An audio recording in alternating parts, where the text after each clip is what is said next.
The Angry Chicken is a production of Amove TV. Bookmark amove.tv for more gaming and esports shows. The Angry Chicken is directly supported by listeners like you via patreon.com/TAC. Everyone, get in here!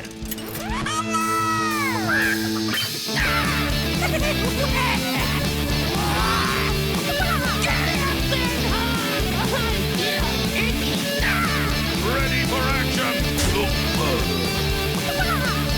I've got the beast in my sight.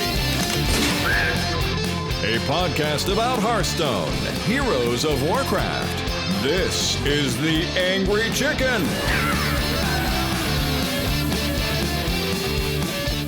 Welcome back to TAC, everyone. I'm Garrett Weinzerl here with the full crew of Willie Dills Gregory and Jocelyn. Just Jocelyn. Well done, Garrett. You didn't screw it up, at least. You have a new last name, and I've already farted on it, which is hilarious. Like, my brain was just like, blue screen. Can't do it.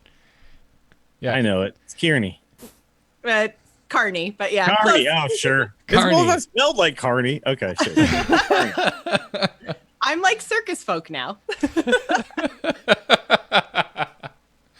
I mean, clowns scared me a lot as a child, and actually still do, if I'm being honest. So I've never thought of circus folk and Jocelyn in the same thought process.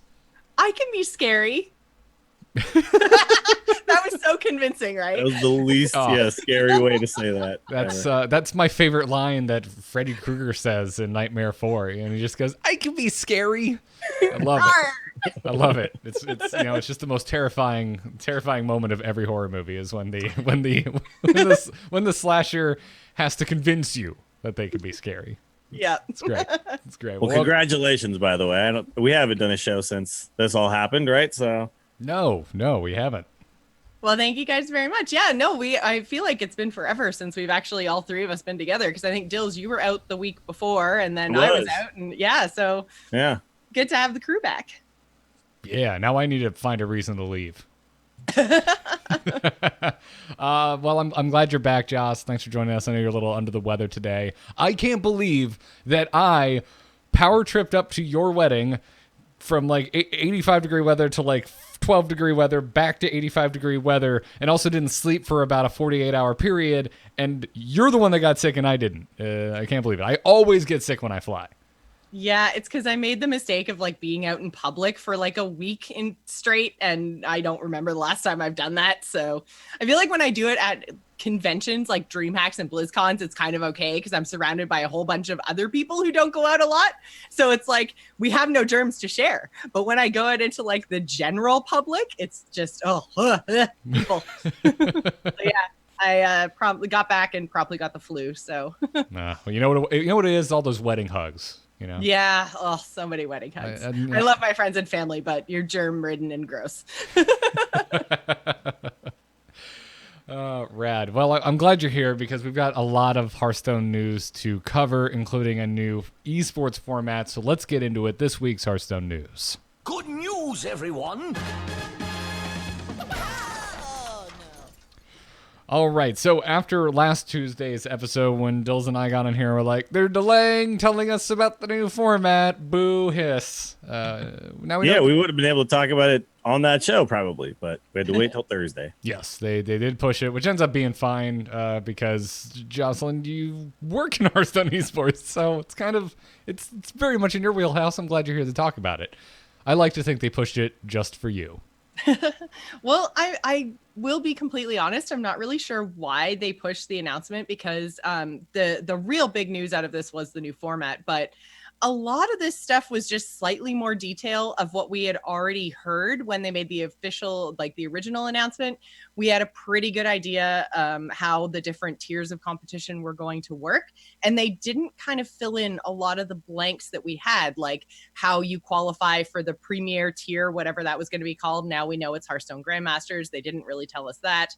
I feel like didn't feel like there was a whole lot new other than the format in this announcement. Like they gave us originally, they said it was going to be a third party, and now we know that's Battlefy. It's like, well, is that really news though? Like, what I want to know what caused the delay. I'm really curious. Probably video production and things like that, I would guess. I mean, they put out a little video for the format and True. Yeah, I mean, I'm basing this off of nothing, but I would imagine that the layoffs played some role in it. It could be something as simple as just whoever's job it is to proofread. I don't know. I mean, it could be that simple. It could be something larger, like, hey, dude who ran cameras isn't here anymore and got angry and took the cameras with him. Like, who knows? We're not sure. That's true. I keep again, like this whole month has been such a crazy blur for me. So I didn't forget about the layoffs because that, makes me sound horrible and self-centered, but like, it's one of those things where it just fell off my radar a little bit. Like I forgot that there were layoffs that then led into this esports announcement. Like, cause I don't know for sure, but I do believe the Hearthstone esports team specifically was hit. So that could be part of it for sure. Yeah, everybody except for devs, basically. Yeah, it was all pretty much community facing jobs. That were cut, and things like people who were working on websites and stuff. Mm-hmm. We talked about it a little bit. The show me and Garrett did that. I know you guys had talked about the layoffs the week that I wasn't here. Yeah, it was happening like breaking news at the time as we were recording. So yeah, but basically, like, my take on it is, well, if this makes development happen faster, okay. It's still a super sad day, though. I remember texting everybody I knew who worked at Blizzard and being like, "Are you okay? Are you safe?" Yeah, it's weird. Like, it's like I was having this, like, I don't want to bother them because I'm sure they're like losing their minds, but I'm also worried for my friends that work there. Well, yeah, you want to check in on your friends. Yeah, there's a lot of that going on, and so. By the way, this probably sounds weird, but after all that happened, I went and got more Blizzard stock. Well, from a strictly like Blizzard perspective, because guys, I watched actual American like stock market business news. You're paying attention. Whoa. Yeah, I went way above and beyond. And it seems like from a business perspective and from a stock perspective, the changes that they made seem to have a positive impact on the stock prices. Stockholders. Yeah. And I know nothing about how stocks are evaluated, how they decide when it goes up and down, but whoever makes those decisions seems to be happy. So I think it's a good time to buy. Like, I'm not giving any advice to anybody, but for me personally, I looked at it and I said, I don't think it's going much lower than this. And they're upping dividends. I'm like, yeah, okay. If I could get in for a little cheap right now, then actually could be. It's risky though, man. When a company is going through something like this, to be like, I'm jumping on board for more money. But you're basically it's betting funny, on like, the I feel like I had to back up my cautious optimism, Yeah, it's like you're betting that the restructuring that they're doing will make them more money in the long term and have a positive impact on the business. Yeah, basically. I mean, I don't I'm think really hoping that's how it works out. I don't think anyone is arguing that this wasn't the goal. I mean, I think this was the goal of this massive round of layoffs. I think a lot of us are just kind of in the boat of, does this have to be the way that businesses are run? Yeah. So it's just opening up a dialogue, and like, God, I'm even like even my podcasts I've been listening to for my entire life, like Giant Bombcast are talking about it, and they're just like I'm having to listen to them. Who like I started listening to them just because they make me laugh like 8 years ago, and they're on there having to be like having really in-depth conversations about unionization. And the conversations happening in that around the gaming industry. It's the ripple effects are everywhere. Weird, right? Yeah. Stuff I never paid attention to before, ever. Yep, and stuff I am not an authority to speak on intelligently. Not a lot of unions in my employment history. Actually, zero unions have been involved in any job I've ever held. But yeah, so kind of derailed that conversation a little bit there. Sorry, guys. But yes, we did get your esports news with Hearthstone Masters that was delayed a couple days, but they have now told us that it's called Hearthstone Masters, and the 3 different layers are Qualifiers, Tour, and then Grand Masters. Well, it goes Qualifiers, Masters, Grandmasters, right? 3 levels. Well, it's Masters Qualifiers, Masters Tour, Grandmasters. Grandmasters, yeah. Grandmasters, they still haven't detailed. At the end of this, it says, quote, "We're not quite ready to announce full details about Hearthstone Grandmasters, including qualifying criteria, but note that one way in which you can be invited to join us is via consistent top finishes at Masters Tour events," which subsides my concerns a little bit. It does. I guess I wish we had more information about this, because I think I said when it was first announced, like, my big concern with Grandmasters is it's going to be mostly personality invites, which is not what I want out of my premier Hearthstone. What I want is the top performers. And since they haven't said exactly how they're going to invite people, I think it's good that they're saying one way that you can be invited is consistent top finishes at tour events, but they didn't say, how many slots is that? Is a consistent top finish like first at every one? Because like Hunter Ace did that, and that's pretty much it. First okay, but event after event after event. They did say, so winning, to qualify for the Masters Tour events, we know how that's going to happen. It's like you literally just win one of there's a million of these things, by the way. I know I went on the website and started registering for ones where I think I'm going to be streaming that day. I'm just going to play in as many as I can. Yeah, I think they said it's like 30 online qualifying tournaments through Battlefy per week. But those are also between March and April is the Americas ones. But since they're online, like, I could register for Asia Pacific ones if I have cards on that region. If I don't make it in Americas and I want to keep trying, it's possible to do so. Yeah. But I would then have to potentially travel to Asia Pacific to play in the actual thing, and they wouldn't pay for that. So that's not really what I'm going to do. Yeah. But I think we know that the majority of the field, once we get to this Grandmasters, is probably going to be coming from these qualifiers. I'm okay with them inviting people as long as it's a la the Magic, like Hall of Fame, and the Magic, like people who have qualified for the Pro Tour. Because if they say, okay, like Muzzy and Hunter Ace and guys who have been doing well the past few years, if they don't qualify, we still want them in. That would be fine with me. But if they're like, we want Rainad, like, and I'm going to be like, well, and that's that right there is my concern, right? Yeah, but that seems like that's not going to happen. We don't know, but I feel like that would be really strange if that's. And that's the part of the 2019 esports announcement that I'm really kind of waiting for, and they haven't given us any details yet. So I'm a little bit disappointed, like, that they gave us a big esports announcement, but then didn't announce all their esports.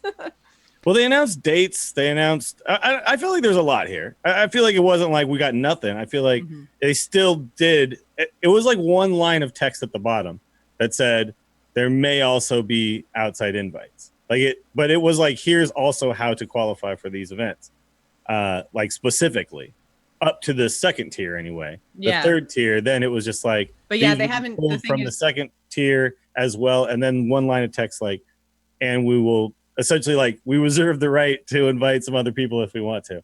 It just seems like they haven't detailed what the third tier actually even is. And then they also haven't said 100%, like, here's all the outline of how you move from tier 2 to tier 3. Well, the third tier, essentially, from my understanding anyway, is just the final tournament, right? I mean, that's what it seems like to me. It's really just the World Championships. It's just now. Well, we have no way of knowing that. I think we have no idea. Getting at, yeah. No, but I mean, it would be weird to me if they have this schedule that we've already got, and then all of a sudden they're like, okay, now the second round of Masters Tour events, like, there's 3, and there's 3 on this little infographic. I think that's kind of what they're referring to. Yeah, it's like one from each region. I mean, you could also have, I don't know. I mean, because are we watching the qualifiers? Like, is that a big event? Are they broadcasting it? Well, no, not the online one. Because the qualifiers span 2 month chunks. You've got March through April for the first one. We should probably go through exactly what all these 3 tiers are. Well, so you've got the So you got Masters qualifiers, which is what they're calling their entry level. This is what's going to be run through Battlefy because tournament mode is an impossible task. And the way they explain it is that each week during a Masters Tour qualifying season, which according to the graphic that they've put out is a 2 month chunk, But what's also confusing about this graphic is it's 2-month chunks and it's region specific. Yeah, so the qualifiers that happen in March and April are specifically for the Vegas event in June. Then May and June is specifically for the August event in APAC, and then July and August is specifically for the October event in Europe. We don't know where those events are going to be yet, but that is the Masters Tour event, so the second tier of competition essentially. Yeah. But it is kind of odd, and this was my kind of big question when this first came out, is that, okay, so March and April count for my NA ladder, and then I get an event in June, but then I don't have anything else to do all year if I don't have collections or the ability to travel to Asia and Europe. Right. Yep. That's my concern. That seems. I don't think that's a problem for pro players because of all the travel they were doing with the Hearthstone Championship Tour last year. I think them traveling to 3 events over the course of the year is not going to be a big deal. And this is pro players, right? This is our esports. So, I mean, maybe it's not as big a deal as it seems, but it's like they tried to open it up to make it a lot easier for everyone to enter. But then at the same time, they said, oh, but at the end of this, you're going to have to travel outside of your region. So I don't know. It seems a little odd to me. I don't know. I think I'm okay with it. I'm okay with this is the America season. This is the Asia Pacific season. This is the Europe season. If you don't qualify for the Americas, well, sorry, we're moving on to the next region. Because I feel like the grind being a 12-month grind for players is not necessarily just better. I don't know. I'm okay with it. It's like we know who we got from there. We know now we'll find out who we get from here. As a viewer, it's going to be a lot better. I'm going to try to qualify in Americas and see what happens. And then if I don't, then I know okay, cool. I'm done. Didn't happen. But then if you are like a pro who has the ability to travel somewhere else, then you do still have a shot. It's going to be tough, right? So to me, I feel like this is fine. I wanted them to pare it down, and this pared it down. So I know, Garrett, you talked a lot about there's just too much Hearthstone to watch. Well, that's not going to be a problem anymore. Well, yeah. For 2 months, you're going to be online qualifiers where unless a streamer streams it, it's not going to be broadcast, right? It's just going to be this Muzzy streaming it on his own channel, him trying to grind out these open qualifiers. If not, whatever.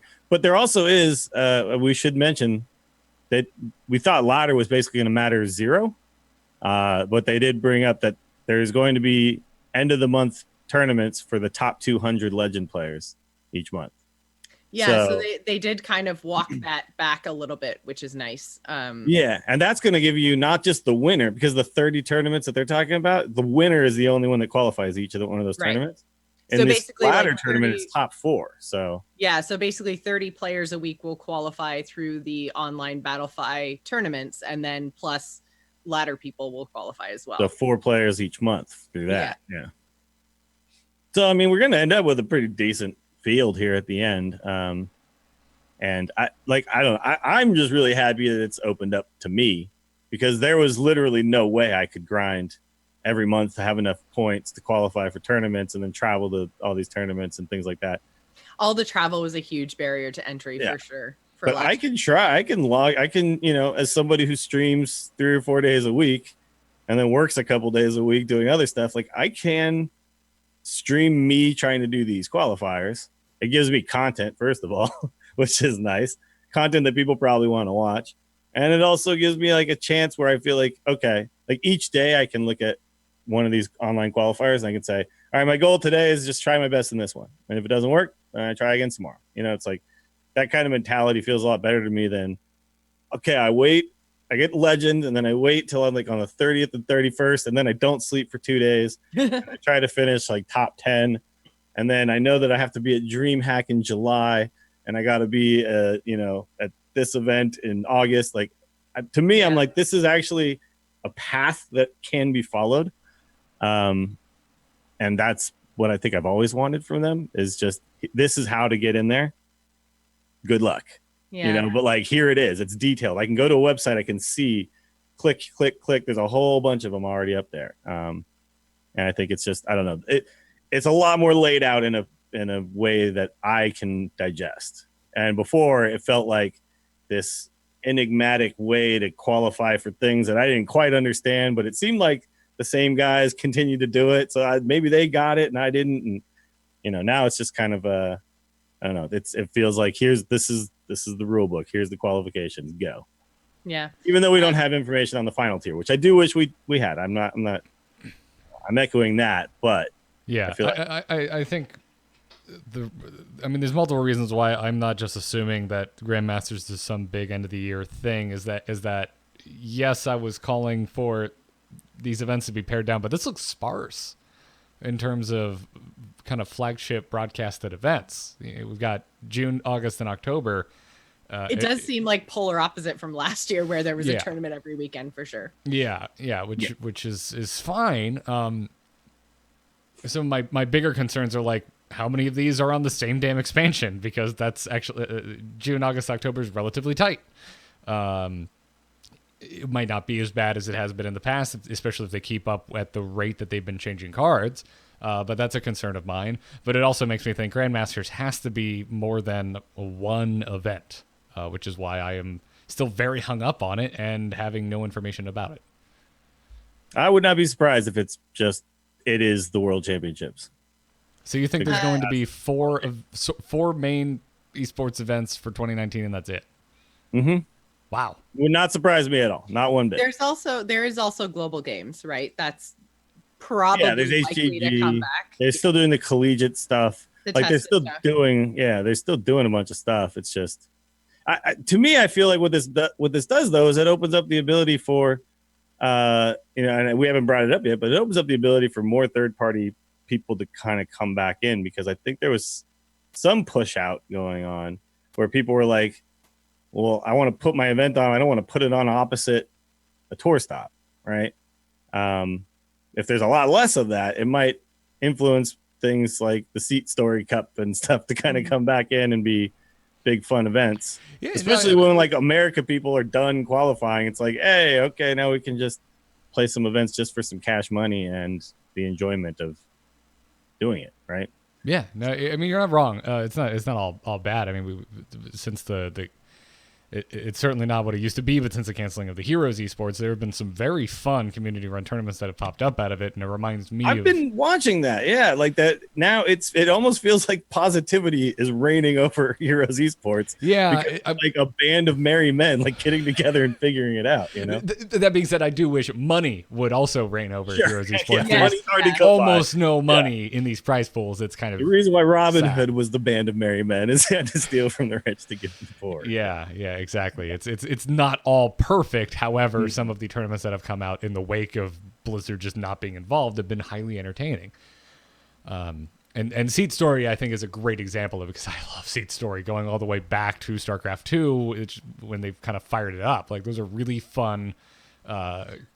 More. Well, and we still had, I think, 2 at least Seat Story Cups that happened last year, but they definitely got lost in the shuffle. Yeah. And to a certain degree, I think so did HGG. I mean, it did for me, but HGG was going on. I'm like, why should I care about this? I can't even watch enough of the regular tournament.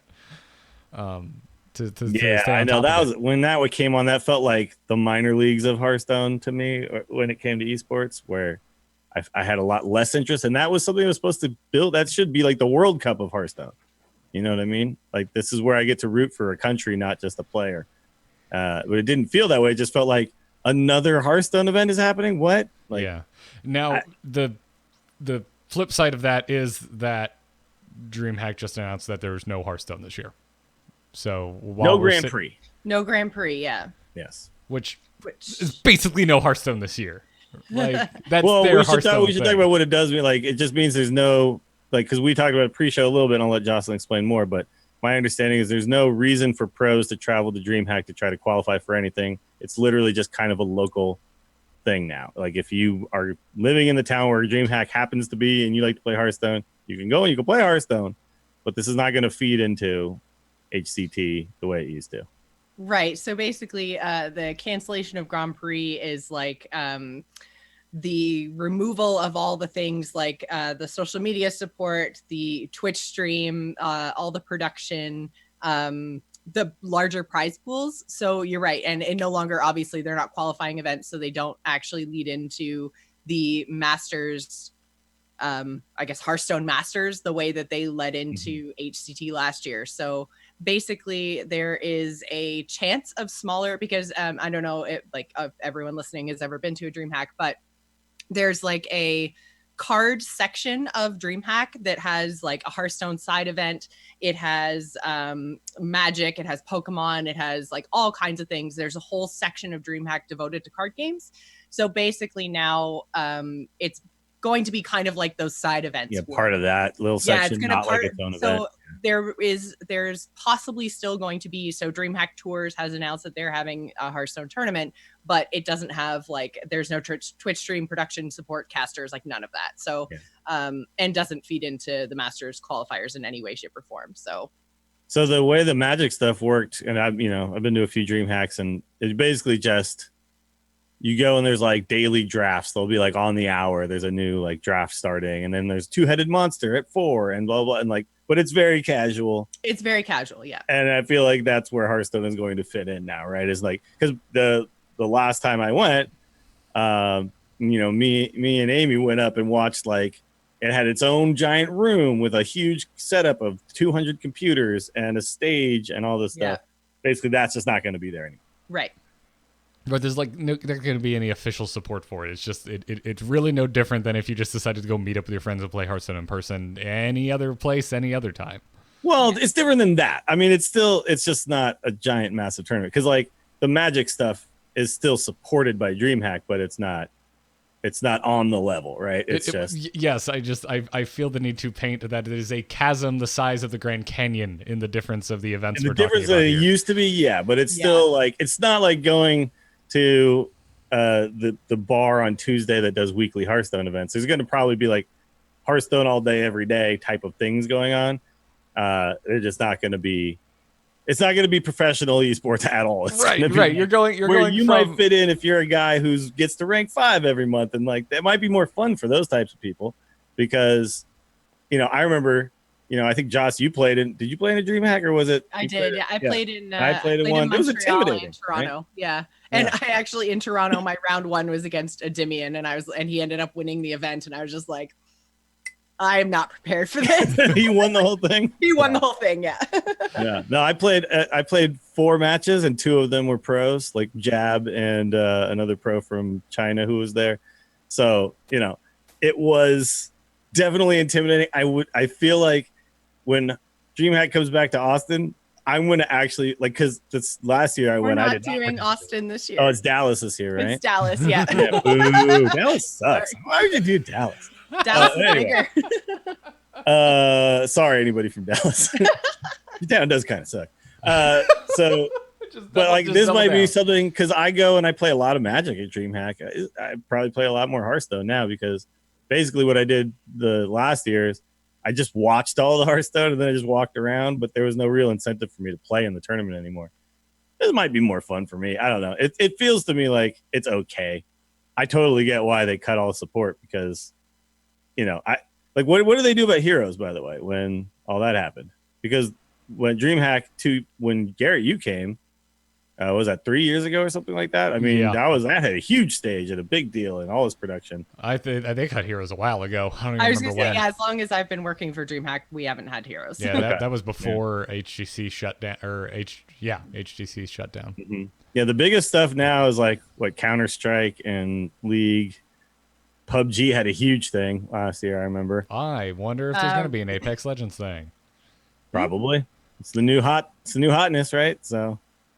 And there's car soccer. That's very popular. Rocket League. Rocket League car soccer. Yeah, car soccer is real popular. Actually, everyone who was concerned, because I did get some messages on Twitter when this stuff came out. I am still working for DreamHack. I got moved over to Rocket League, so that's where I'm at now. Car soccer. Rocket League is doing well as an esport, from what I can tell. They've got a whole 4 events with DreamHack. There's a whole like Premier League thing that they're doing, and it's really cool. So, by the way, does that feed into something that's officially done by the game company, or is that it's partnered? It's partnered. They are partnered with Psyonix, but it doesn't lead into like RLCS or anything like that. Okay, all right, interesting. That's the thing. It's like I feel like maybe Hearthstone. I don't know if the company being like 100% proprietor of the esports scene is always the best thing. I mentioned this on the show before. I don't think that it's necessarily that like competition at these events needs to lead into the larger whatever world championship competition the company happens to run. Like, I don't think they necessarily have to feed into it, but having the support of the company is a really big deal. Yeah, no, absolutely. I just think that when it's an actual branch of the company, then when the people in charge of the financials start to look at things like this, I get the sense that they look at something like esports as just a suck on the finances and not the benefits. You know what I mean? When the people who are making decisions when it comes to money start to look at these things from just, you know, is this in the red or the black, this division, this esports thing? Whereas like esports companies, esports teams and things like that don't really look at the finances in the same way because they're more of a long-term type of investment. Whereas a company is like, quarterly, we need growth. End of the year, we need growth. And that's maybe not the people who are supposed to be in charge of something like esports, which is a little bit more of a long-term type of thing. It's going to see, you know, dips and then eventually get back into the black because of things like sponsorships and like the finality of the excitement of your big final event. Like, it just seems like those two things compete against each other because of how American business works. Mm-hmm. And it is really hard too for, this kind of almost goes back to the layoffs talk, but it's really kind of hard with something like community or esports to kind of, since you don't actually make a product that then is sold. So you can say like, here's the thing I do that made us X number of dollars. Mm-hmm. Having esports might make it so that more people are interested in your game and then therefore go and buy card packs or whatever. That's theoretical, really, right? Exactly. It's really hard to actually sit down and prove, you know, like we had a Masters Tour event in June and therefore 5,000 extra people bought packs. Like, you can't ever really draw that conclusion. Like, all of it is very, very theoretical. So it becomes like the easiest thing to cut, basically. And then usually what happens is they cut way back and then they go, oh crap, that actually did impact our bottom line, and then ramp up again. Or they put out surveys that send everyone into a panic. Yeah, really. They ask how much you would care about the game if they didn't have esports at all. But yeah, I can't remember. I've talked about the Blizzard layoffs so many different places. I don't even know where I brought up certain things, but I think esports, that's a big conversation that everyone's having right now is did Blizzard double down on it too much? You know, of the studios creating the esports out of nowhere, basically in line with the game launching versus letting it actually develop on its own. And you know, you look at something like Heroes, where it never got the chance to have its own grassroots esports because Blizzard just immediately out the gates, they're like, here you go, HGC. I loved it. It was amazing. It was the esport I wanted to watch the most at BlizzCon. I'm not knocking it at all. I thought it was very well done. But it, you know, there's that versus what happened with Hearthstone. I think I did bring it up because I think last week I said when Eric Dodds was in charge of this game, it seemed like he was actively fighting against it being played competitively. Like, he seemed completely out of sync with what the player base wanted. And so Hearthstone was like the last Blizzard esport we saw grow out of the community, because Overwatch and Heroes just came out ham-fisted like, this is going to be a thing. And from the sounds of the earnings call, it sounds like they're throw even more money into Overwatch esports, which I just think is bananas and dumb. But that's my opinion. What do I know? Yeah, I think they did go from 0 to 60 pretty quick there. And now I think they're probably just, you know, they put the blinker on, they're moving into the right lane, and they're saying, yeah, okay, maybe we need to slow it down just a little bit here because we kind of took off a little bit fast. But because they went, they literally like thought that no one was going to care about this as an esport. The first tournament ever was streamer invite Crypt versus friggin' what's his name, Missing Lethal, Wreckful. Like, you know what I mean? Like, Artosis was the first ever champion. Yeah, and that's it was, you know, it's like, I do remember, you're right. Like, Heroes, the very first year was like a massive stage, and you know, we had Tempest, or who was it? It was Cloud9 was like the top team at the time. Oh, for Heroes? Yeah, that first year, wasn't it Cloud9? Yeah, it was Cloud9. Dunk Train and stuff. Yeah, but they just came out the bat, like, you know, just okay, here we go. I think Hearthstone might have gone a little hard, needs to do a little course correction. And I hope that kind of where we end up with is, 2019 might be a little bit of a funky year because it's the first year we're seeing this much change. 2020 might be the year where we course correct properly. To me, it just feels like this is okay. I'm not mad about this. I just hope that very shortly we kind of settle into a system that works. Yes. It feels like we've had a lot of different tumultuous times in Hearthstone esports where almost every year it's been different. Like we used to have our world championships at BlizzCon, and then they moved everything around and we had standard rotations. And, last year, then everybody had to travel everywhere. And this year, like there's less travel, but more online qualifiers again. And it just I just want them to find whatever works and then be able to stick with it year over year. Mm-hmm. I'm absolutely with you. And the other thing I wanted to bring up too is that I look at this and I think whether Grandmasters ends up being a multi-event thing or a one-event thing is kind of irrelevant because I think even if like at the max we get 3 or 4 Grandmasters events, it's still a pretty spread out calendar of official major Hearthstone esports events. Is I look at this and in that conversation of how much should the company be involved with esports, to me this looks like the trend of how hands off can we be with it. Because if the majority of this calendar is taken up by the online qualifiers, are players going to stream it? Is it going to be like we've been watching the Wild Open, where it's just like, oh, you mean I just have to watch players who decided to stream their games, which isn't necessarily a bad thing. It's been on the forefront of my mind because Apex Legends came out, and the first tournament they had for that was Twitch Rivals. I know it's nothing new, but it's the first time I ever watched a Twitch Rivals event, and I was like, oh, hey, they're just capturing from the streamers' streams, which is ingenious. I don't think it's the best way to run a tournament. Not at all. I think Apex has a long way to grow in terms of its format, but I think it's an ingenious way to run it from the outside looking in. It looks very cost effective.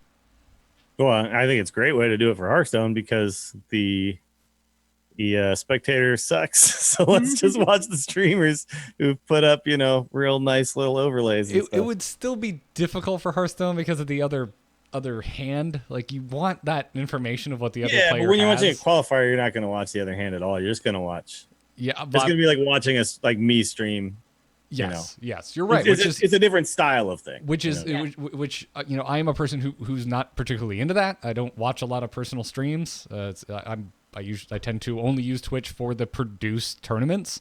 But clearly I am in a minority. This is how a lot of people consume video games, is just watching personal streams. So it does make sense that we may trend this way. I even though it's not something I like to consume, I think it's kind of smart. Yeah, we'll see if that ends up cropping up as a way for people to watch these qualifiers. Yeah. We still haven't even touched on specialists, by the way. No, we haven't. Really I think that's a good stopping point. Still got to wait, figure out what the hell Grandmasters is. So more on that when they finally tell us about it. Anyway, they also detailed the new format that will be used in this whole new Hearthstone Masters esports, and it's called Specialist. No, it's not Zagara from Heroes of the Storm, sadly. So I'm just going to go through this bullet point by bullet point in case you didn't read it. Players are going to submit 3 decks from the same class. So there you go. And one deck must be designated as the primary deck, and then the other 2 as what they call secondary and tertiary.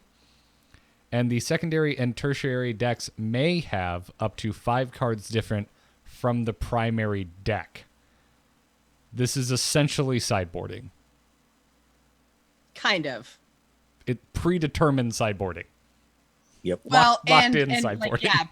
Preset, right? So the reason why sideboarding becomes so interesting is because even if you have a 10 card sideboard, which is what some people are calling the specialist format, you can say, I'm going to put in one of these 10 cards or 5 or all 10 or whatever, which creates a whole lot more permutations on what your deck can actually be versus like you literally have 3 decks. That's it. They differ by up to 5 cards, but like you can't actually decide, oh, of those 5 cards, I actually only want 2 of those cards. I want the other 3 to be the same as my primary deck. You can't make those decisions in the middle of the tournament. So it's like sideboarding light.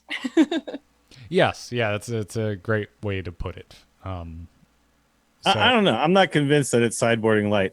I think that I do agree with you that those decisions, when you play like a Magic tournament, so the Magic sideboarding is 15 cards, which we should also point out your mana base is going to be like 22 to 25 of the 60 cards in your main deck. Makes way So more 15 sense because of the size of the decks and getting mana screwed or flooding.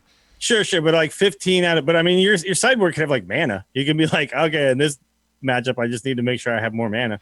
But like most of the time, you're talking about like 15 out of like 40-ish plus cards, right? Like 40 something ish cards, not 15 out of 60, right? So it's a huge percentage of the deck there. But a lot of times your sideboard decisions are going to be, I just need to put in these 4 duresses, which is a card that allows you to like mess with the opponent's hand, right? Things like that. Like you're not actually putting in, all 15 cards after game 1, right? You're just putting in a section of them.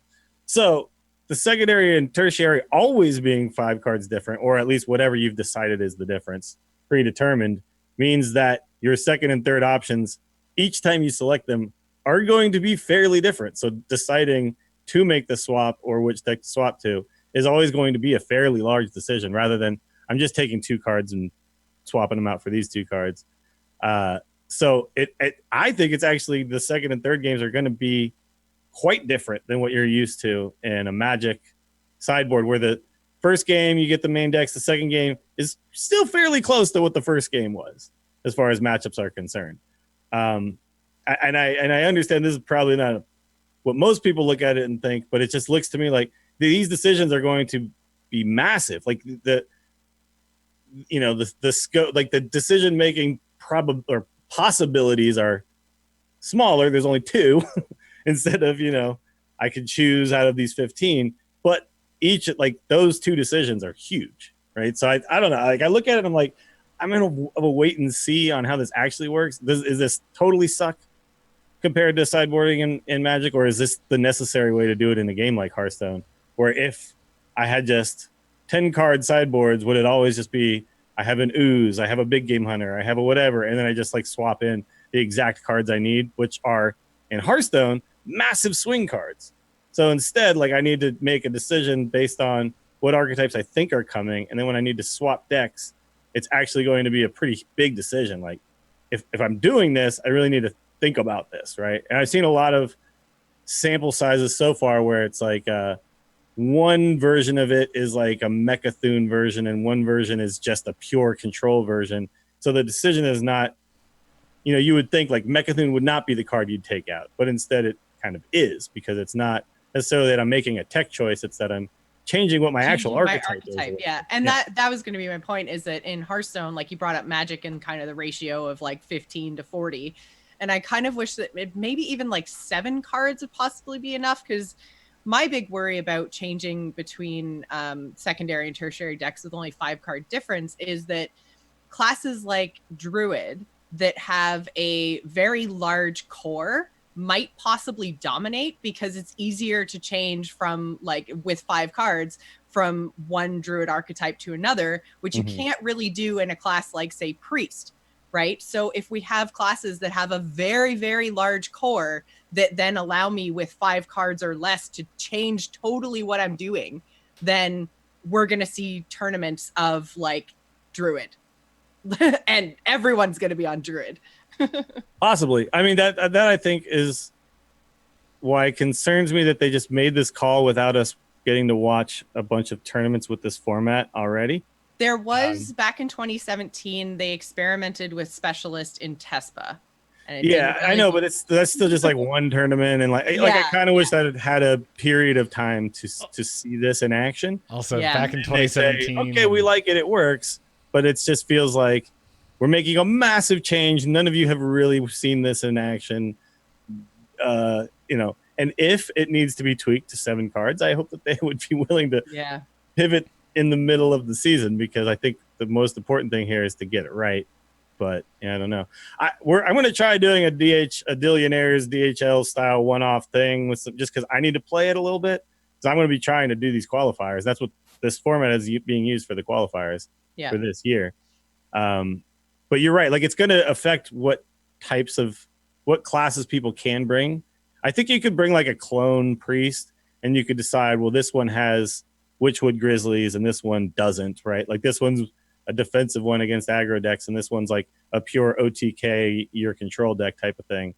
You could do stuff like that, but I think you're gonna see like a lot of Hunter, where it's like this one I throw in 2 Dire Frenzies because you're a milled, deck that's trying to make me draw all my cards, or you're a control warrior or trying to fatigue me. Like I am concerned about that we're gonna see a lot of sameness. Yeah, in tournaments where it's a concern for sure. A lot of the same deck. Yeah, but I mean, clearly there's been challenges with the 2 most popular formats we've been playing for years now. So I mean, this is they're not perfect. Yeah, my gut reaction as a specialist is that I think this is a really cool format. I'm actually probably the most excited I've been in a very long time to watch some Hearthstone esports.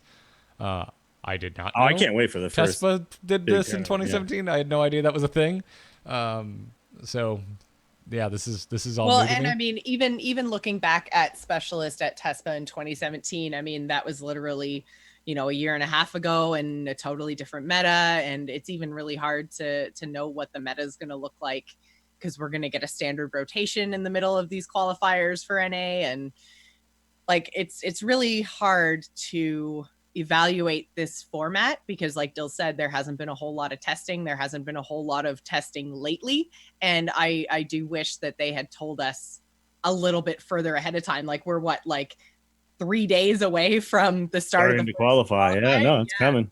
It will give an advantage to people who are good at adapting on the fly, though, which I think is a skill you should be able to have. So, we're going to give it a week. We're going to have a specialist meta where people are going to understand what's good and bad. And then that will evolve over time, because like you see with, weekly tournaments in Magic, where week 1 of a new expansion, you see, like all these aggressive token decks are in the top 8. And then all of a sudden, like week 2, it's control decks that countered all the token decks. And then like week 3, it's like, now we've got combos. And, like you just see this kind of movement. Whereas I think in Conquest and Last Hero Standing, you saw like some people made decisions to try to target archetypes, but for the most part, you just saw the 4 strongest decks. And this time you might see a little more. It's not that I picked the strongest deck. I picked the deck that counters the strongest deck. And then that got me there. And now I picked the counter to that. And then I think it makes me wish that there were a little more tournaments just early on so that I could watch it happen. But this will happen, I think. I do believe this will happen. I don't think we're just going to see Hunter v. Hunter for the next 8 weeks of it or whatever. I hope so. I really do. I definitely hope that's not the case. That would be awful. It would be really strange to me if that is how it worked out, because you can definitely counter classes, right? So yeah. And this, to me, this is more similar to our at-home experiences, the Hearthstone, which is what I've been wanting. I was hoping that they would actually add something to the game as opposed to just change the way they do esports, but that's my biggest critique of this is like, why couldn't you have coded this option into the game so I can play this? Yeah, we're still once again, it's like it's closer to the latter experience, but it still ain't. It's still not. Like, we still don't have a way to play this at home, and there's no even hint that anything like that is coming in this announcement. It's like, this is really cool. I want to make 3 decks in my account and then opt into a best of 3 or something of that nature. Well, it would be sweet if you could make your primary deck, and then instead of making a whole new deck in a new deck slot, you could just have a drop down on that primary deck and swap out cards, and then it could say secondary and tertiary, and then you could just have 18 decks where there's 3 versions of each one, and now I can go onto the ladder and play best of 3s if I want. But that's the other thing that we should mention about this specialist format is that they have changed from best of 5s to best of 3s for all the qualifiers. So whether that's the Masters qualifier or the ranked ladder qualifiers, that's all best of 3, as well as the Masters Tour events are also best of 3, except for the finals that are best of 5. So I think if you're doing one class, though, best of 5 is just ridiculous. Like, I would not want to watch best of 5 all the way through all of this, and it's going to make the tournaments go faster. Yeah, move the matches along so you get like this guy wins with this class, and then he plays somebody else, and I don't gotta watch 3 or 5 games of this matchup. Don't need to. I think I'm just I think with the change from the 4 classes, like bringing 4 classes and having a ban as well as a change to a best of 3, I'm a little bit potentially worried about like how consistent players are going to be able to be. Like just with more matches in a best of 5, you're going to have less, you're going to fall victim to RNG a whole lot less potentially. So well, it's going to make your deck choice really, really important, because you can't just like have decent matchups and stuff and then outplay the guy. Like it's going to be I think personally, and this is going to, we're going to have to wait and see on this too, but I think personally, people who make meta reads are going to do really, really well, not necessarily technical players. Mm-hmm. But like imagine like a guy who is a really good technical player who brings like topsy-turvy priest and says, I think I could beat anything with this deck, right? Like that's going to be kind of interesting to see. Like there's going to be people who are like, I have a deck I think can beat anything, and that's what I'm going to bring. And then they're going to have to make a couple of interesting tech choices, and then we're going to like test that theory, right? Like with this deck. The other thing that I've seen brought up too, which is really interesting, is a guy like Fibonacci could never ever really compete because he's such a specialist, right? Now he could just be like, yeah, no, sweet, I'm a warrior specialist, I bring warrior. Yeah. And we get to watch him play friggin' warrior, which like really forever like you qualify for these tournaments, and then he Which would fall on his ass with his shaman deck.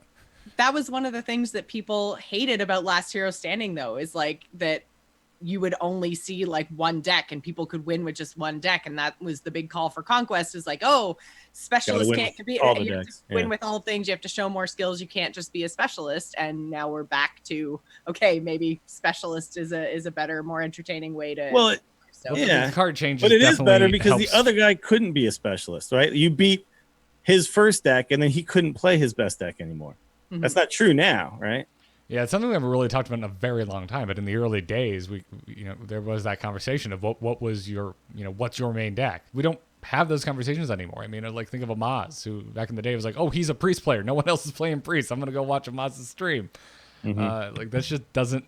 There's been a ton of these guys, yeah, like Forsen with Miracle Rogue and all these guys. Like, there's been times where it's like, I want to see that guy play that deck. No, exactly. And when Last Year Standing, they'd play their best deck first game, and then one guy would lose with it, and now it's like, well, now he can't be the specialist and priest anymore. Now he has to figure out how to mage at you. Right. Like, So I think that the secondary and tertiary is going to leave enough room for it to not get so stale, but we'll have to see. I mean, I've already seen Conquest feel stale. I've already seen Last Hero Standing feel stale, so they're not perfect answers either.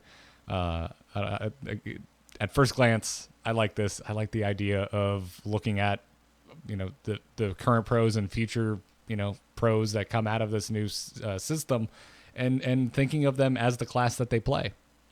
Yeah, it'll be interesting. And then, when people have to come out of their comfort zone a little bit because they want to make a meta call, that'll be interesting to talk about too. There's going to be a lot of interesting storylines. So I don't think this is the end all be all, but yeah, cautiously optimistic, I think, is the term I use. And I would say I'm a notch above that. I'm optimistic, but for the love of God, put a best of 3 mode in the game. What are you doing? This game's been out forever now. If it turns out to be badass, then what the hell are you doing if you don't, right? Yeah, please and thank you. Before we move on to the not-so-secret Hearthstone Summit, let's take a quick break and thank our sponsors for today's episode, HelloFresh. They're back. You can check out HelloFresh over at HelloFresh.com/TAC60. We love HelloFresh here because they keep us fed, and they keep us fed with fresh food that is definitely of much higher quality than I would have cooked if left to my own devices. And they can do the same for you. Achieving your 2019 goals is as easy as enjoying delicious home-cooked meals with HelloFresh. Fresh pre-measured ingredients and easy to follow 6-step pictured recipes are delivered straight to your door each week in special insulated boxes. Again, I live in a literal swamp that gets extremely hot, and it's fine if this box sits on my front porch the entire day. You pop it open, and you're like, oh my God, the meat's still cold. Yeah, the ice at the bottom is a giant, thick chunk of ice, and the meat is underneath it, and it's always good to go. Yeah, ready to rock. It's very well engineered. All the meals come together in 30 minutes max. They call for less than 2 pots and pans and require minimal cleanup. I can attest to this. I don't even have that many pots and pans, so it's a big boon for me.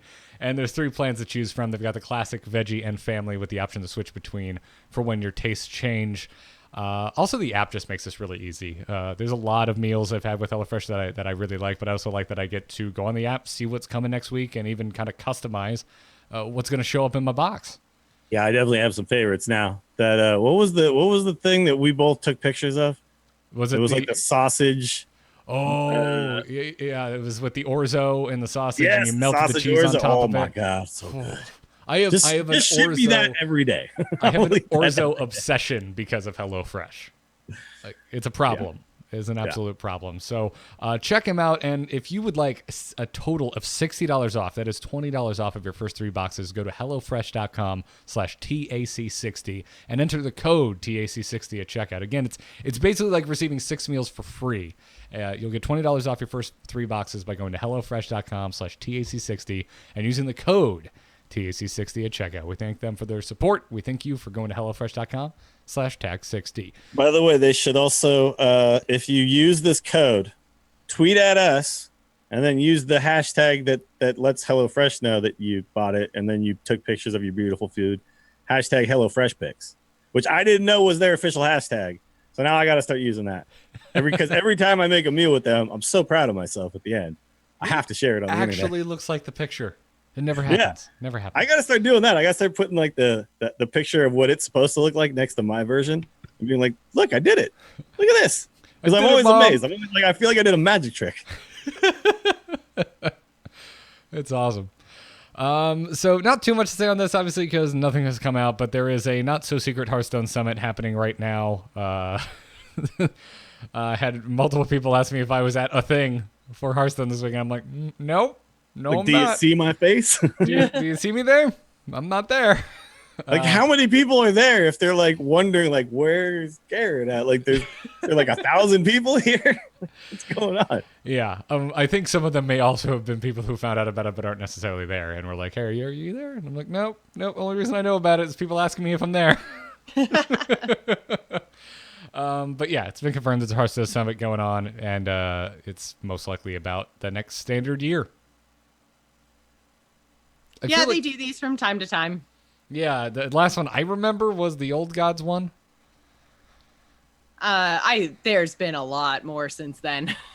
Have there? That's last time I remember one being talked about publicly. Well, then I'm not going to say anything because I'm not sure if it's a thing I'm supposed to know about then. Did you go to it? No, I did not. Well, then you can say whatever you want because you didn't sign no damn NDA.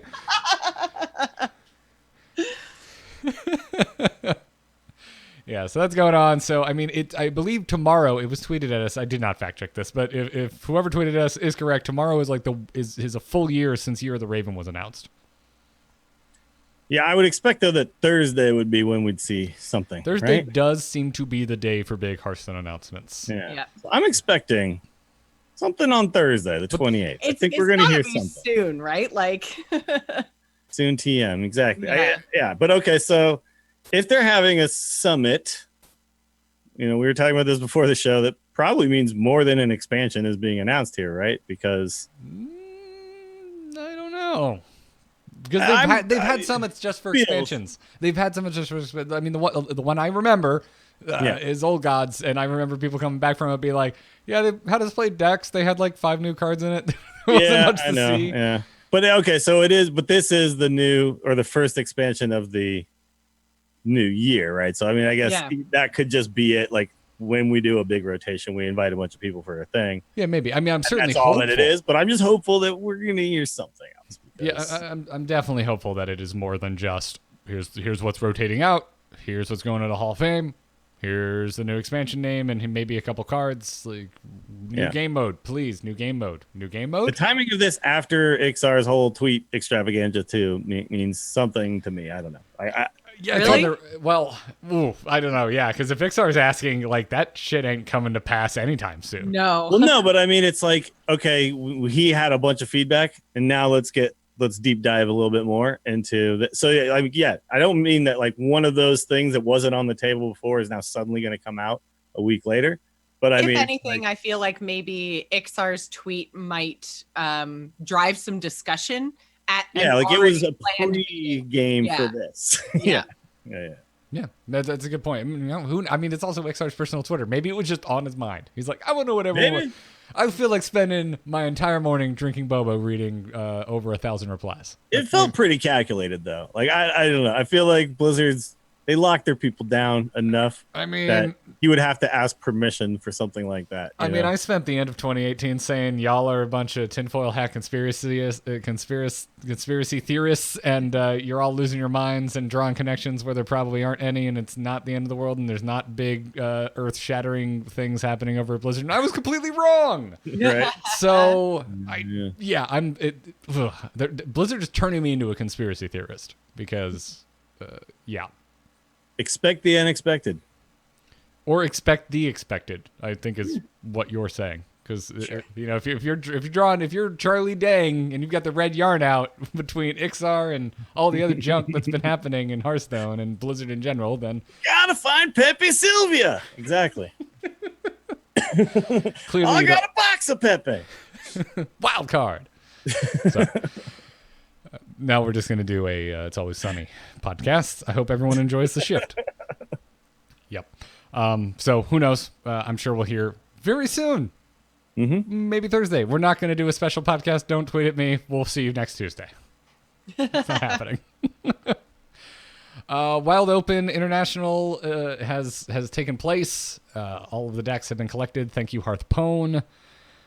And there's some cool decks in here. I know, Dills, you were very, very excited about Mooner. Mooner's Big Priest. Yeah, Mooner won the whole thing. Chinese player. He was also apparently training to become a pilot of some sort. So they didn't have him live. They just had a picture of him, and he was in his little pilot uniform. And That's really cool. Yeah, he was saying that he didn't. So China, the way it worked for their qualifiers, they didn't have a tournament. It wasn't finished top 100 on the ladder in January. It was finished top 1 and 2 on the ladder in January. So apparently he finished 1.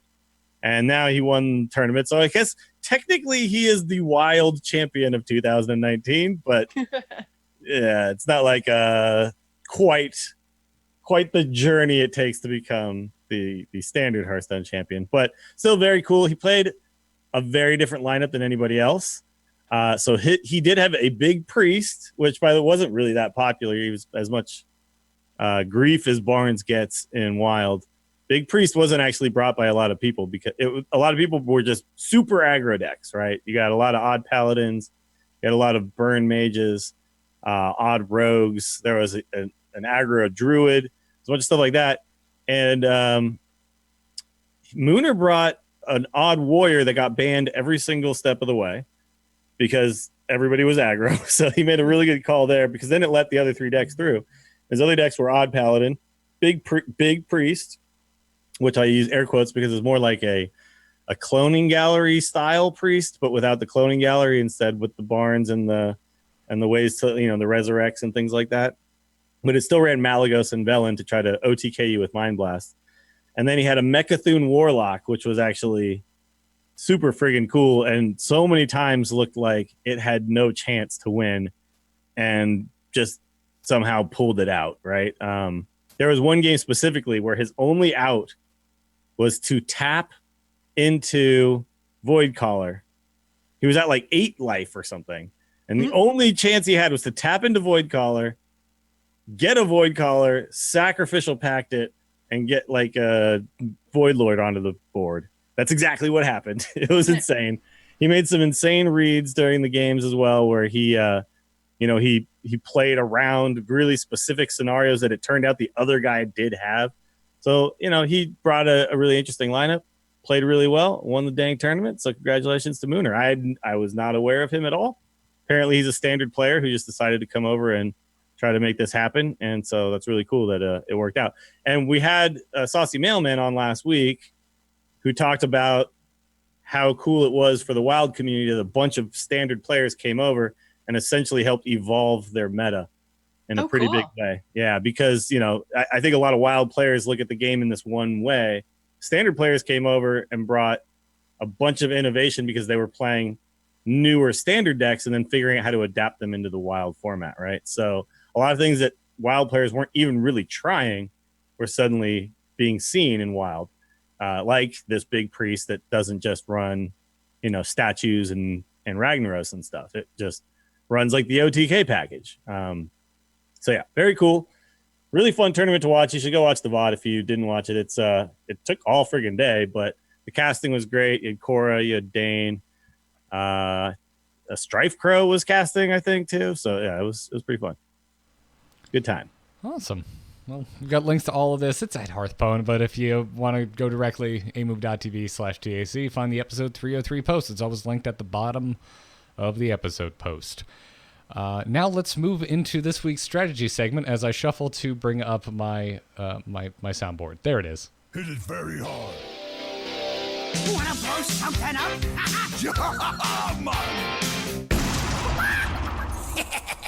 Time to pay!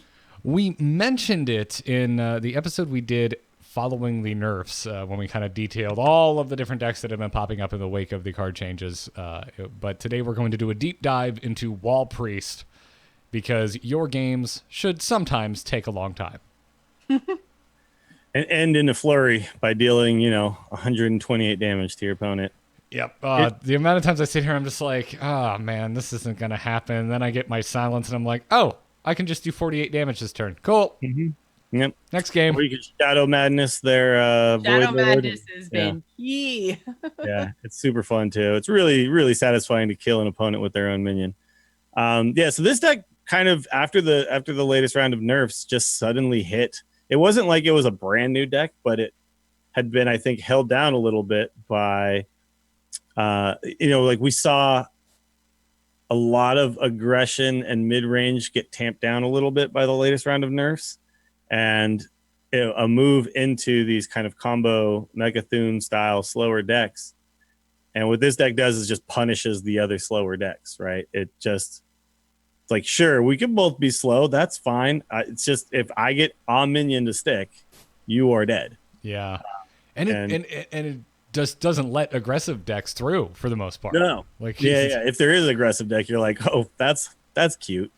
Oh, look at your little 3-attack minions. This is adorable. I've got 12 health on this one minion. Yeah. Mm-hmm. But yeah, no. So Infrarogue just brought it up in chat. It's Hunter's Mark and Equality. So Equality's just like gone. I played against a paladin today that definitely still had at least one equality. Really? Okay. Yeah. Well, that's but it was like rare these days. Well, yeah, it was kind of a cool deck actually, and I ended up beating him with his own thing because of Shadow Madness and then killing him off. But it was the tiger deck, like the spirit, where you cast the spells and then get the tiger of the same. I can't remember what it's called. The paladin spirit. I don't remember either, but I just know I love beating dudes with their own things. Yeah, so I just like Shadow Madnessed it and then topsy-turvied it, and then it was in my res pool, and then I just kept making a whole bunch of tigers, and it was great. And the paladin was like, hey, that's my thing. And I was like, too bad, it's mine now. It was amazing. But yeah, so Equality's still out there, and this like one dude's playing his spirit tiger deck.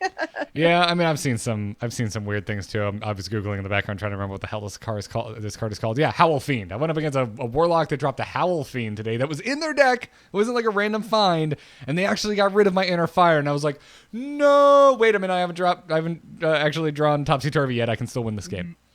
So it was fine. Yeah, Topsy-Turvy is another thing that's kind of made these priest combo decks, because obviously like the win condition of this deck is very much like your Divine Spirit Inner Fire, but because of Geist, the addition of Topsy-Turvy is actually really, really great because you can't get Geisted anymore. Like you have that extra piece of tech in your deck that allows you to still do the flip without having to use your Inner Fire. Have we got Dills back now? Yes, apparently, and now he is you and you are him, and I am fixing the overlay for the video audience. Yeah, no, that was actually one of the things I was going to bring up is the because I played a version of this Divine Spirit Inner Fire thing in Wild, and I got Geisted like 3 or 4 times in a row. I was like, I'm putting in a single Topsy Turvy because I'm sick of this happening. But that's a super smart little tech choice. Cannot Geist away a Topsy Turvy. Yeah, and you know what I found out, by the way, too? Even if you Emperor Thorison, a 1-cost spell, it still gets Geisted. Interesting. Yeah. I was playing the Inner Fire thing, and I started playing that card, and it got rid of my Divine Spirits. And I was like, wait a minute, they don't cost 1 anymore. But yeah, so it's whatever they are inherently. Yeah, it's just, I guess it doesn't I don't know what the text on the card says, but that's Well, let me make the argument that it's fair because you are also like playing bears that sometimes don't have all the health in the world, but when you resurrect them, they sure as hell do. It's just fair, Dills. It's the circle of Hearthstone life, and it moves us all. So there's a couple of interesting things about this deck. I found that it's very hard to tech. Like it's pretty core, everything that's in it. The couple of cards that you could remove would be things like the Divine Hymn and stuff. But like outside of that, it's really hard to find things to take out, right? Yeah, and even then, like Divine Hymn has won me games because they didn't Yeah. remove my stuff, but they haven't died and gone to my res pool. I'm like, if I could just get more health on this damaged ogre, I could end the game. And Divine Hymn gives me that out sometimes. Or draw multiple cards with the Northshire Cleric, right? Like it's got a lot, or not die to aggro decks or burst decks. Like Yes. there's a lot of uses to the card, but it's the only things I've really seen teched in are things like when you look at HS replay and then you look at similar decks and there's always they changed like 3 or 4 cards and all these different versions. This one you only ever see people changing one card, and it's usually like throw in a Pain, throw in a second Mass Dispel, throw in a Death, something like that. So I found this deck is kind of core. I was really trying to find other versions of it, and every time I did, I was like, no, this 30 card deck is the best version of it that there is, I think. Yeah, which would be interesting in the new format. It's like, or what if I don't want to change my deck? Can I just have 3 of the exact same deck? I mean, you could if you wanted to. It does say up to 5, and you also are never forced to switch away from your primary deck. So yeah, but this would probably be a bad choice for that format because you won't have the ability don't to have make any flexibility yet. Is it though? Because choices. let's go over to the matchup screen. There's so much green. There's a lot of green. So you also do see, though, that there's 2 specific decks where the matchup is horrible. Yes, Joseph H wrote in on our Patreon and said that Malagos Rogue is a hard, all caps, counter to this deck. It felt like the deck was specifically made to counter Wall Priest while I was getting hit in the face with 11 damage Razor Petals. And you are not wrong. It is the second worst matchup overall for known archetypes that are being tracked by HS Replay for this particular deck. The worst being Murloc Mage. However, good Only luck 100 games, finding a Murloc Mage to fight against. By the way, I think next week's deck should be Malagos Rogue because I think Malagos Rogue is on the rise right now because of how much Mechathune and Wall Priest and these really slow combo decks are, because Malagos Rogue is actually the fastest combo deck out there right now. That's good. I really want to learn to play it, and I want to get back into trying to level up my rogue again. There you go. It's a really interesting deck, and it also has some interesting tools now to like tutor out the specific cards you needed, which I think was always a thing holding back Malagos Rogue. So it's kind of interesting. We can talk about this deck and then talk about its counter, and then maybe we'll talk about Malagos Rogue's counter the week after. And I like it. Yeah. We'll go according to HS Replay, almost everything. It doesn't have a very good win rate. Yeah. So there's a couple also interesting things about this deck that I want to bring up. If you could recognize that the other guy's playing a somewhat slow deck, you actually keep Oakheart in your opening hand, and that is crazy to think that a 9-cost card is supposed to be in your opening hand. But it's similar to like Zarek's Cloning Gallery and Clone Priest, where it's just I play that on 9, I insta win the game essentially. Can I make an admission on the show? What's up? This is the deck that got me to craft Oakheart finally. Ooh. It's really satisfying, isn't it, to just check an Oakheart down and get like a Ziliax. I'm not the biggest Druid fan in the world, and before he was really like mostly being abused in Druid, and I was like, the Dragon Druids, yeah. It's like the same reason I didn't have Malagos until last year. Like it was just I never liked Malagos decks, and it didn't feel it just didn't seem like a wise investment of dust for how I like to play the game. Needed to do it, yeah. But yeah, you get like a Tar Creeper, you get a Moshog Enforcer, and a Ziliax, like bang, and a 5/5, right? And it's just like that's ridiculous how much mana I just threw onto the board. Yep. And then if any of those things live, or you get a Witchwood Grizzly with full health, right? Like if any of those things live, you generally just win. And it doesn't matter if they live. You have so many ways to bring them back. Yeah. If they don't, then you've at least put them all in your death pool, and now you spell stone them all back out on the board. So. It's pretty crazy. I haven't played a ton of games with this deck. I do like it, but it can certainly end quickly. But more often than not, my games go very long, and there's a lot of tough turns too. You have to decide Is this the Mass Hysteria turn? Do I need to hold the screen back? Yes. The mulligan is fairly difficult in this deck because how much defensive stuff do I need to keep? How much defensive stuff do I need to look for? How fast do I need to be going? Also, there's games where you draw draw your Moshagan forces and you feel real bad because you don't get to check them out there for free. But I think it's more skill testing than people give it credit for. But I like decks where throughout the game you've got a decision to make almost every turn. Do I shadow? Do I just Shadow Essence on or Shadow Visions on 2? Just because I know that these are the types of cards I'm gonna look for, right? Divine Spirit is obviously a big one, but do I need the Topsy Turvy or Inner Fire more than Divine Spirit right now? I don't know. There's just a lot of interesting decisions. When I first played this deck, by the way, after the nerfs happened, I went 14-1 or something like that on stream with it. Wow. It was it just hit at the right moment. It was I don't know why I chose it that day, but I was oh yeah, this deck. I remember wanting to try this, and maybe it's good now, and it just was crushing. So yeah, it's a really, you're right though, slow, but with a high win rate, slow don't feel so slow. yeah, and it can still win, like you said, on turn 7. It's very possible because of the amount of damage you can put out. If your opponent doesn't have answers.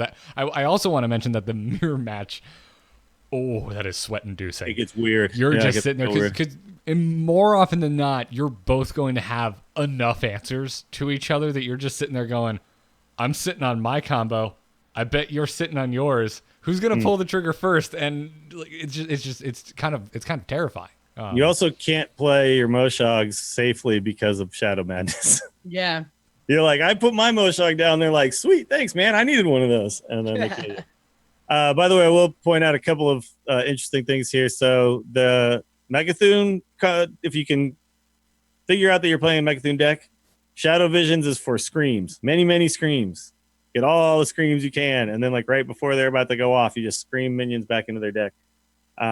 Also, it's really tricky sometimes when it's the Megathune Warlock because you want to kill the Void Lord, then scream it in the 1/3s and stuff like that. But then sometimes you want to just leave the Void Lord not dead so you can Shadow Madness kill him with their own Void Lord. It all gets very hairy and weird, and you have to kind of play it by ear. But scream is super, super important.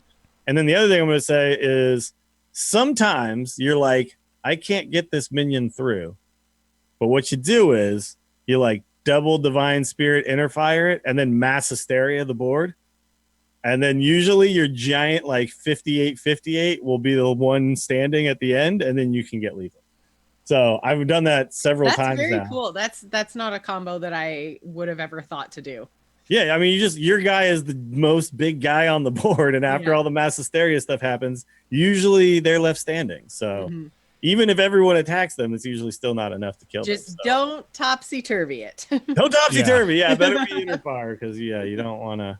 But don't want a low health dude. Yeah, 2 Divine Spirits and 1 Inner Fire is 5 mana, and then Mass Hysteria, and then usually everything starts running into each other, and at the end, it's kind of like a brawl that you always win, right? And then your guy just gets through. I've done it several times now, and it's so freaking cool every time. Yeah, a wise man once said, if you have the biggest minion that wins, then But you know that the one that lived probably had a bigger, right? Mm-hmm. That's right. Yep. It's the true Big D brawl. Yeah. But that's another killing people with their own minions. Shadow Man is so satisfying. The Mass Hysteria play is so satisfying. This deck has some plays where you feel real smart, even though technically it's not that crazy of a play. Yeah. Once you do it, you're oh, most of the time this is going to work, isn't it? Mm-hmm. 95% of the time it works every time. Exactly. Yeah. So go check it out. We've got the link to the deck list in the show notes. It's, as Dills, you already mentioned, it doesn't really change. If you go to HS Replay, if you go to whatever your favorite Hearthstone deck website is, you're probably going to find something very similar, if not the exact same list that we're talking about here. But yeah, I think as I already mentioned on a previous episode, when I am I give up and I'm ready, cool, I'm just going to embrace this greedy meta. This is my favorite deck at the moment. If I want, it works, man. It works. So also, by the way, patrons, we will be posting next week's Malagos list in our Patreon, patreon.com/TAC. Yes. And in our Discord. Yes, exactly. And while we're on that subject, before we move into emails, we do want to thank those of you supporting us over at patreon.com/TAC, because that's how this is part of what we do for a living. Thank you for the support, everyone. And if you like the Angry Chicken, if you feel that you get something of value from this show and you want to give something back in return, the Patreon is the best way to do that. Whether it's $1 or a lot more, every little bit helps. So we thank you for it. And some of our newer patrons, we'd like to thank Nathan S., Jesse WT, and Richard D. Thank you for the support, everybody. And check it out, patreon.com/TAC for deck lists for the following week's strategy segment. You can drop questions there that are specific to the deck, or you can also get access to the patron Discord, where you can ask us questions on there as well. Speaking of which, let's take a question and move into the last segment of the week. Hello? Hello, it's me. Hello. Just quickly, did you get my message? Yep. Oh. Hello, brother. I'm sorry, I'm just laughing at Infrarogue in the chat room, who says, I call this deck Big Butt Boys. There's some serious health on the minions. Hey, Dills, you want to know what I called my wall priest? Oh, he's not in the room anymore, is he? I don't think so. Damn, I just yelled into the mic for no reason. I think I made this joke already. Do you know what I call my big wall priest? What do you call your big wall priest? Trump can't build it. Send your emails to tacpodcast@gmail.com, or if you're a patron, drop us a question in the Discord. That's exactly what Binir is what I'm going to say. Did this week, dropped it in the patron Discord and said, I mainly play meta decks, but occasionally I get grand ideas and try and create my own deck. Recently, after hitting rank 10 and being inspired by Wall Priest, I decided to see if I could make either Odd Priest or Even Priest work. I have won some games with both decks, but needless to say, I haven't clucked the meta, and the win rates are sub 50%. My question is, how do I get better at deck building? I know what the win condition and basic strategy is for these decks. They are just variants on Wall Priest. But what approaches do you use to improve and refine a deck once you have a basic idea? Well, first off, maybe Wall Priest just isn't the best deck to be trying variations with, because it is, as mentioned. I was just going to say, like, you'd have to do Divine Spirit topsy-turvy if you were going to do that with most Shogun Forces, but then you lose Oakheart, you lose Richwood Grizzly, you lose so many things. I don't think that's a good plan to go. If I were to do Odd or Even Priest, I think I would just do... So with Even Priest, I would do, like, minions that get a lot of value trades in that I can then use my 1-mana hero power to, keep alive, right? While I keep taking, like, sweet value trades and stuff. And I'll just kind of try to snowball things, almost like you're playing a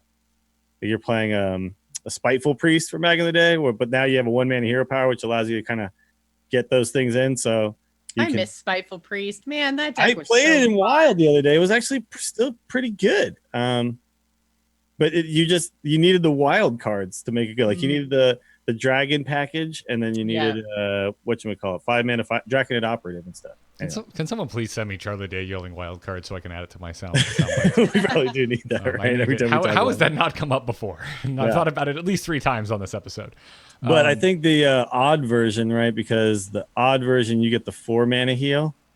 You would want to like play things like Injured Blade Master and things like that, where you could then just like utilize these big heals on giant budded minions. You could still play like Big Booty Boys. Yeah, well, I always called it Big Booty Priest anyway, so yeah, it's but yeah, you can do some interesting stuff there. You also have, don't you have there's the Glitter Moth or something, right? In Priest, that's like an odd cost. There's a card I haven't thought of in a very long time. They have one specific like odd cost minion, and I can't remember exactly what it does, but it did something. It like added like I'm looking it up right now. So it's a 5-mana 4/4. The battle cry reads, if your deck has only odd cost cards, double the health of your other minions. Yeah, but that's a battle cry to double the health of minions on the board, right? It's not like a double correct, minion just on the deck. board. Yeah. So it's yeah, and then you could play Inner Fire in that and try to just get big booties on the board, and then you don't get Divine Spirit though, which is tough. So you have to use your glitter moths to do it, and they have to already be on the board. It seems difficult. So I don't know. Well, but you would have topsy-turvies, right? You wouldn't have inner fires. You could only use inner fires. Yeah. I mean, you would be super weak to getting geisted. So yeah. I mean, I would say first off, definitely use a deck tracker just overall if you're trying your own decks. The challenge you run into is you need to play a decent enough game so actually get stats so you can see things like what your mulligan win rate is for certain cards. Well, you gotta look at like you have to play enough games and not just make changes like, oh, I lost that game, therefore this card is bad. So I think, you have to have a fairly good sample size before you actually decide I don't need this card or this card would be better and whatever. I think actually HS Replay doesn't even give you those stats until you have like 10 or 15 games or something. Because you can look at my own personal stats with a deck. Which is I mean, that's an achievable number, but that's that's a day's worth of Hearthstone. To get some data on your homebrewed deck, and you might lose all of them. I mean, there's a good chance that the deck just might not work.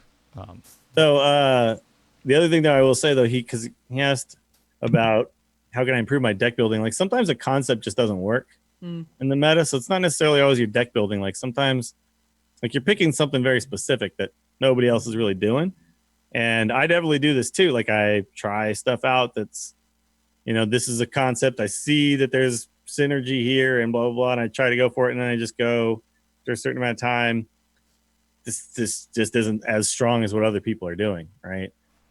But that like other people are never cheating. Will be like, hang on to it. And maybe with the rotation or whatever, like if you've got a cool idea, then, or maybe try a different format, go over to Wild, see if the pieces that you need are there.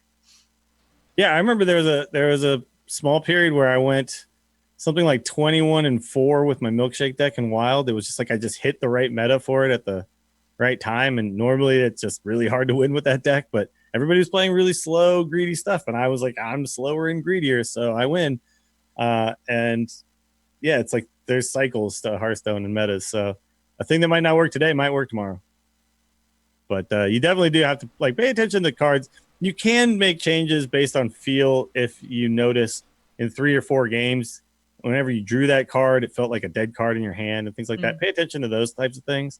Pay attention to the cards that felt really useful, did a lot of work, and make sure you like keep those and maybe look for cards that double down on that effect, that kind of thing. But you really need to like not be hard on yourself about deck building when you're trying really, really off-brand, off-meta stuff. Like sometimes I mean, there's just so that's not going to work. There's so many things you have to keep in mind. I mean, I think the easiest way to start is just think of, do you build decks on day one when a new expansion comes out or after a standard rotation? Because we're all doing more or less the same thing. You want to make sure you have a curve. You want to, make sure it can be, just start with consistency in mind at the very least. But if you're doing it now in the middle of an established meta, you need to keep that meta in mind. You need to think about what are you going to be going up against and how will this match up against that? Are you going to be able to survive to do the cool thing that you're trying to do, especially if you're building a combo deck? Now is probably the best meta to try that in, at least. You want to get greedy. Now is the time to at least play around with it. But there's so many extraneous concepts that you have to wrap your brain around at all times that it is a challenging it's a challenging task. Which is we also are in a period of time where there's a lot of people playing solitaire, which I am hopeful that it changes because I'm not a big fan of this many solitaire style decks. Like I don't mind a combo deck that just wants to draw a lot, but we've got all these Mechathune decks. We've got the Hakar stuff and the Togwaggle stuff. We've got a lot of decks that are just like, I'm doing my thing and you do whatever you're doing. And if you don't have a win condition against those decks, which right now is tough. We don't have Dirty Rat. We don't have, these types of disruption tools that we used to have. So it's, like sometimes you're just going to run into a meta like this where you're like, I could odd priest all day long, but this guy's just sitting here drawing through his whole deck with a gadget with a single auctioneer. What am I supposed to do against that? I don't know. This is an interesting meta to be tooling around with. You need a way to kill a guy. Yeah. How are you killing him if you're playing even priest? I don't know. it's good things to keep in mind. But best of luck, and that's kind of also what I'm hoping gets highlighted a little bit more in this new format that we're getting is deck building, because there's going to be a conversation around what they took out, what they put in. So I hope it puts deck building a little bit more in the public consciousness. Infrarogue brought up Firebat's Deck Doctor series, which I do watch a lot. It's very good. Try to submit to that because he does it, like I think once a week or something like that. And he sits there and he tinkers for like an hour with whatever weird, stupid idea you came up with. So, yeah, give that a go. I will say though, like, don't stop trying out weird stuff, man. That's the funnest way to play Hearthstone, in my opinion. Is like come up with some weird concept and really try to flesh it out. It's really fun. If Dills' Twitch channel had a subtitle, it would be "Get Weird." Sure. Oh yeah. I'm always down to play some crazy. Like, it's really frustrating for me when I'm looking for ladder results though, because I can't help myself, right? I get to like rank 2, and then I'm like, you know what I should be playing, and then all of a sudden, oh yeah, now I'm back at rank 5. You're that meme of the guy riding his bike and then he sticks the stick in between his own spokes. Yeah. You're like, whoops. You're just riding along. But I always have a blast doing it, and then it's just like I'm having a blast for about 5 games, and then once I lose like the 6th in a row, then all of a sudden I'm like, this isn't as fun as I thought it would be. Yep. The only difference is in that particular meme with Dills, it's a particularly thick milkshake that he shoves in between his own spokes. I just douse my own face in milkshake and run right into a wall. There you go. That's it. And then you just go, damn it, Blizzard. I think my milkshake version right now is actually fairly decent though, because there is so much greed. And it has the ability to beat aggro because of, Mass Hysteria is a good card, man. Oh my god, that works on multiple levels. Somebody please illustrate Dills with like an actual branded Blizzard doing that. Oh, like a Dairy Queen Blizzard? Yeah, not sponsored by the way, but Dairy Queen. Blizzard. We're open. Yeah. We're open. Contact us, Dairy Queen. I like Blizzards. My favorite, by the way, for that is when you do Oreo and Reese's Peanut Butter Cups. Oh, whoa, wait, what? You can and those things? Oh, yeah, you can and those things. It's the improv of ice cream, Jocelyn. You can yes and up and down the board. Do you not have Dairy Queens in... we have Dairy Queens, but I always follow the menu rules. No, hell no. Just be like, I want one with Oreos. Yeah, because they just grind it up for you. Whoa. Oreos and Reese's. I gotta go. I have things to do. Try that out. It's insane. I'm needed. It's just the Jocelyn signal is lit in the sky. Awesome. Well, thank you for the question, Binar. I don't know why I'm struggling. I don't know how to pronounce this. I'm sorry. Ben. I'm gonna just call you Ben. Binar. Sure. Maybe that's it. Anyways, keep writing in tacpodcast@gmail.com or drop us a question in the Patreon Discord if you are a patron. That's going to wrap it up for this episode. Thanks again if you are supporting us, and if you'd like to support us, head on over to patreon.com/TAC. While we're thanking our patrons, we'd also like to thank our producers, Declan H. and Sean C. Thank you for the support. If you want to catch the whole back catalog of episodes, there's a couple places you can do it. You can go to amove.tv, or you can go to the youtube.com/amovetv, and look at our beautiful smiling faces. Unless we're talking about the lack of tournament mode, and then you'll see us turn very red and scowl. I'm over it. I'm just numb at this point. Yeah. Dills, when you're not doing the Angry Chicken, where can everybody find you, man? Check me out on Twitter @WillieDills, twitch.tv/WillieDills, where you can find my Twitch stream. Tonight I'll be streaming some Wild Hearthstone. I'm at, I think, rank 2 or 3, so I'm going to see if I can make a push. And also we're going to be making, I'm testing out some new cocktail ideas, because I will be at South by So Wasted on March 9th. It's going to be Night Attack plus many special guests, and I will be one of those special guests in attendance. And I think one of my things is going to be somehow cocktail related. So I'm trying things out. So come join me tonight. I'll be making orange whips on stream. If you've never had an orange whip, it's like a orange creamsicle with alcohol in a glass. Orange whip. Yeah. Orange whip. Sounds delicious. Oh yeah. I'm gonna be making a banana rack tonight, apparently. Whoa, banana rack. My friends are coming over. I gotta know more about this. With their banana infused awesomeness, and we're gonna make a banana daiquiri, and I am excited. Ooh, nice. Joss, where can everybody find you? Hi, you can find me on Twitter and Twitch. I'm at Joss Plays. I have been streaming our WoW raids on Tuesdays and Sundays. I'm pretty sure I'm going to make it tonight, but I'm feeling pretty rough right now, so we'll see. But yeah, again, that's Twitch, JOCE Plays. Awesome. I'm on Twitter at Garrett Art. All the podcasts are at amove.tv. I have a new one about Apex Legends called Enter the Apex. If it sounds like Into the Nexus, that's intentional. I'm doing it with Kyle. So go subscribe. It is everywhere. I even put it on Stitcher. I can't wait to see how long until it breaks. Get out. People complain to me. And I go, I have no control over it. This is how Stitcher runs their business. But anyways, yeah, it's everywhere. Also, if the banana rack sounds cool to you, you should go check out R2T2 because while we're making it, we're also going to maybe record a podcast about it. So go and check out R2T2, my solo podcast. Well, sometimes solo. Katie's been on it a lot lately. And we've just been talking a lot of cocktails, so go check that out. Well, you guys are one person, right? Exactly. Yeah, we're, a celebrity power couple. The union of marriage, right? Yeah. Would it be Carrot or Gady? And basically, you guys are both half like people Carrot. now. I like Carrot with a K because it's. You guys are both officially half people, so this is a two-man podcast. Are you saying we're officially half people? Because you're both married. So it's. Well, it's just it wouldn't be. I was thinking it's like 2.5 men. It'd just be two people. It'd be two people. Just two people. We're just two people. Okay. So in Dills' world, married people are worth half. We're gonna do the double-headed chicken next time we do that stream. Oh God. Every time they get to that part in a wedding, I'm always like, I'm offended for the people up there getting married because I think they're not. It's not a union where they both become one. No, they're still two people. They always freaking say that. Yep.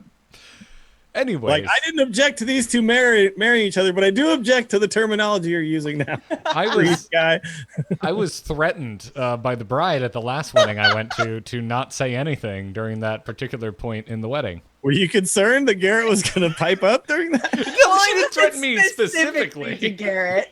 Okay. I said nobody better say anything. I got it. No. Yeah, Johnson wedding to get to that Honestly, point. it just felt like the silence was going on forever, and I'm like, I can't take this. Oh, do they really just like No, that's just called a minute and give you a moment to A consider? moment of silence, yeah.